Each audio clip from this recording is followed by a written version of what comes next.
Hey everyone, welcome back to Corporate Decoder, the place where we decode the language of business. Today we are looking at a report from a chocolate company, and no, it's not going to be all sweet news. Some things might leave a bitter taste. And before we get started, if you like getting the real scoop from corporate reports, make sure you're subscribed. Join our Discord community linked in the description below to chat about the latest business insights. This is a report called an 8K, which companies filed to announce important events.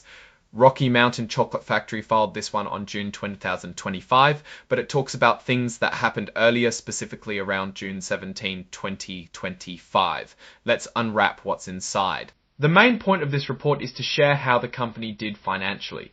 On June 17, 2025, they put out a press release sharing their earnings, what they made for the 3 months, and the whole year that ended in February. They also had a conference call to discuss the numbers, basically. They are giving everyone an update on how the business is doing. Let's check out some important numbers from the report. Here we will be looking at the press release. First, let's talk about revenue. For the 3 months that ended in February 2025, Rocky Mountain Chocolate Factory took in $10.6 million. That's lower than same period last year, when they recorded $12 million less. That is a decrease of 11.7%. Basically, that's like losing about one customer out of every 10. Now, the gross margin decreased, meaning they made relatively less money from the product they sold. It went to about 34%. Last year, it was higher, around 38%. This decrease shows they are making less profit on each sale than they did before. The company did get more money from franchisees, however. This increased to $2,004 million compared to $223 million from last year, an increase of 5.9%. In short, they are making slightly more money from franchisees. Alright, let's talk net income. Net income basically tells us how much money the company actually made after taking care of all the expenses. For the 3 months that ended in February 2025, Rocky Mountain Chocolate Factory's net income went down to $2 million.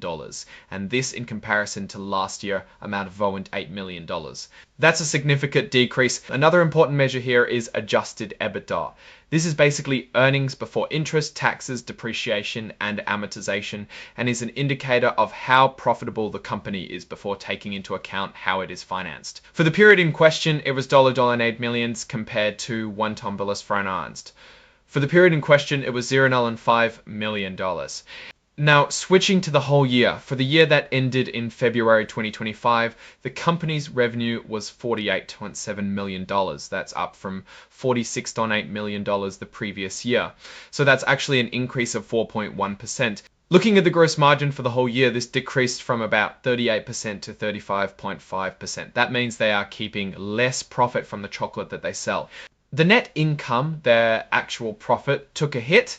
It went down to $122 million compared to $223 million the year before. That's almost half the income gone. Their adjusted EBITDA also decreased. It went from $4.7 million. That means that one of the best measures of the company's operating performance took a hit, indicating the business did worse this year than last. Finally, there's a signature at the end of this report signed by Jeffrey R. Jagan, who's serving as the Interim Chief Executive Officer. This just means he is the temporary CEO while they find a permanent one. Now let's put all these numbers into perspective. What we see here is a mixed bag. The revenue for the year increased, but the profits actually decreased. This could indicate they are selling more, but it's costing them more to do so. Also, having an interim CEO at the helm may bring uncertainty. The company needs consistent leadership to implement a long-term strategy.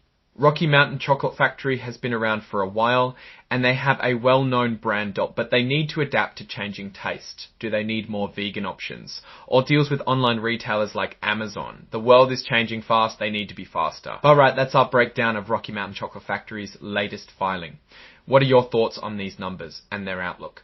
Drop your thoughts in the comments. If this analysis was valuable, hitting that like button really helps, and subscribe for more deep dives. Don't forget to check out our Discord channel. Thanks for watching. See you next time.